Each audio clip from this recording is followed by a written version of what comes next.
Əmir bəy, əslində bir çox şeyləri qeyd etdiniz, amma son olaraq təbii ki, agentlik futbolun ayrılmaz bir parçasıdır, önəmli nöqtədir. Bir çox gənc futbolçular bizim müsahibəni izləyəcəklər təbii ki. Son olaraq əslində bir çox tövsiyələrinizi verdiniz. Son olaraq onlara həm futbol həyatında, həm də karyera baxımından qızıl qayda olaraq nələri tövsiyə edərdiniz? Biraz çətin sualdır əslində. Bildirim ki, bu professional futbolçularda bu problem var. Amma birbaşa gənclərə yönəliriksə, həqiqətən futbolçu, birincisi, qərar versinlər ki, bunlar futbolçu olmaq istəyirlər. Əgər sən futbolçu olmaq istəyirsənsə, sən yatmağa, durmağa, yeməyə, içməyə, təhsilə və məşqlərə fikir verməlisən, amma sözdə yox. Yəni, bugünkü gün professional oyuncular var ki, məsəl üçün mən bildirirəm ki, məsəl üçün də sənin filan vaxt durmağın daha yaxşıdır yuxudan.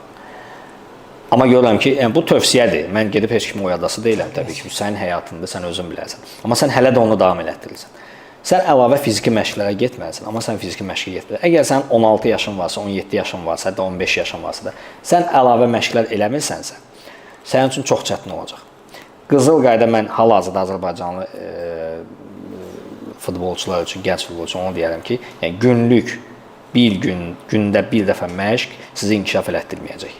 Minimum 2 məşq eləməlisiniz və yeməklərinizə diqqət eləməlisiniz. Avropada, əgər biz Avropanı düşünürsə və xarici ölkəni düşünürsə, ən birinci baxılan məsələlərdən biri, fikrimi belə tamamlayım, istedad kifayət deyil. İstedadla müəyyən bir yerə qədər gələ bilirsən. Sənin fiziki vəziyyətin pis olsa, yəni Azərbaycanda oynaya bilərsən bəlkə. Amma bizim prinsiplərimiz daha yuxarıdır. İstəyirəm ki, gənclər də buradan baxırsa, özlərində işləsinlər, çəkinməsinlər, o çətinlikdən qorxmasınlar. Çünki hələ həyat yeni başlayır onlar üçün. Ən asan çətinlikdir. Biraz paradoksal oldu. Ən asan çətinliyi görürlər hal-hazırda. Bundan qorxmasınlar. Valideynlərə də çağırış eləyə bilərəm ki, uşaqlarına dəstək versinlər. Amma olacaq bir şeyə dəstək versinlər. Hərdən bir olur valideyn məsələlərində, məsəl üçün valideyn deyir ki, mənim oyunçum futbolçu olmalıdır. Yəni olmaya da bilər də. Yəni bunun sonunda görünmür olacaq. Görünmür olacaq. Bunu məcbur eləmək də olmur. Nə qədər şükür Allah, nə qədər əlavə ixtisaslar var ki, eləyə bilərlər. Qısa belə deyə bilərəm.